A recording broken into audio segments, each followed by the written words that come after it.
Двигается все там вправо, связано это с расчетом. Уважаемые дамы и господа,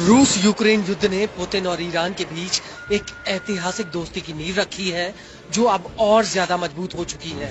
Iran ने रूस को अपने घातक कामिकेज ड्रोन सप्लाई किए थे, जिनके दम पर रूसी सेना ने यूक्रेन युद्ध में फिर से वापसी की थी। इसके अलावा तेहरान से हजारों बैलिस्टिक मिसाइलें भी रूस गई थी, जिनके चलते रूस ने यूक्रेन में भारी तबाही मचाई थी। दरअसल रूस ने ईरान को अमेरिका के आर्थिक प्रतिबंधों से बचाने में काफी हद तक मदद की है। इसके अलावा ईरान ने बदले में रूस से एडवांस रेडार टेक्नोलॉजी और सैटेलाइट टेक्नोलॉजी की डिमांड की थी।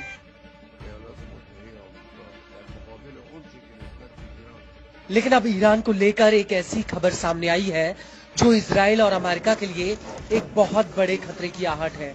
दरअसल ईरान ने रूस से सुखोई 35 फाइटर जेट्स खरीद लिए हैं।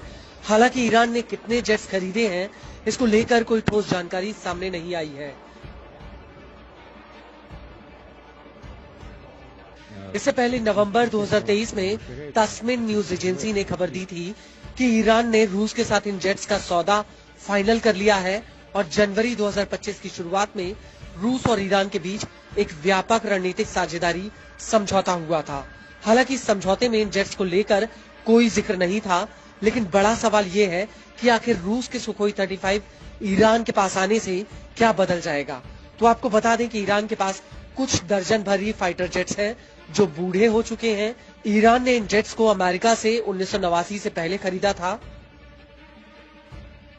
लेकिन ईरानी सेना को सुखोई मिलने से उसकी हालत और ताकत दोनों ही बदल सकती है, क्योंकि ये जेट बेहद ही एडवांस और ताकतवर है। इस जेट की बात करें तो इसमें डबल इंजन लगा है। इस जेट में आसमान में अपनी रफ्तार और दिशा बदलने की ताकत है। ये जेट 4.5 जनरेशन का फाइटर जेट है। इस जेट को लेकर रूस की तास न्यूज एजेंसी का कहना है कि Sukhoi 35 multi role fighter jet है। इसमें एक पायलट के बैठने की जगह होती है। इसका लेटेस्ट वर्जन 20,000 मीटर यानी 65,600 फीट की ऊंचाई पर उड़ान भर सकता है। इसकी अधिकतम स्पीड 2,500 किलोमीटर प्रति घंटा है। ये 34,500 किलोग्राम वजन ले जा सकता है। इसकी रेंज 1600 किलोमीटर है। सुखोई 35 में हाई रेजोल्यूशन तस्वीरें खींचने के लिए सिंथेटिक अपर्चर मोड भी है। इस एयरक्राफ्ट के फ्रंट पर एक टारगेटिंग सिस्टम भी लगा है जो टारगेट्स के अन्य रूप जैसे इंफ्रारेड सर्च को ट्रैक कर सकता है। ये काउंटर मेजर सिस्टम से भी लैस है। इसके अलावा इस जेट में कुछ ऐसे उपकरण भी लगे हैं जो इस जेट को दुश्मन के रडार में आने से बचाते हैं। ये जेट हवा से 300 किलोमीटर तक वार कर सकता है। ये jet onyx anti ship cruise मिसाइलें भी ले जा सकता है। यह कई तरह की ऊंचाई से हवा से जमीन पर हमला कर सकता है। मीडिया रिपोर्ट्स के मुताबिक ईरान को नवंबर 2024 में रूस से 2 सुखोई 35 जेट्स मिल गए थे। ईरान ने रूस को 50 जेट्स का ऑर्डर दिया है।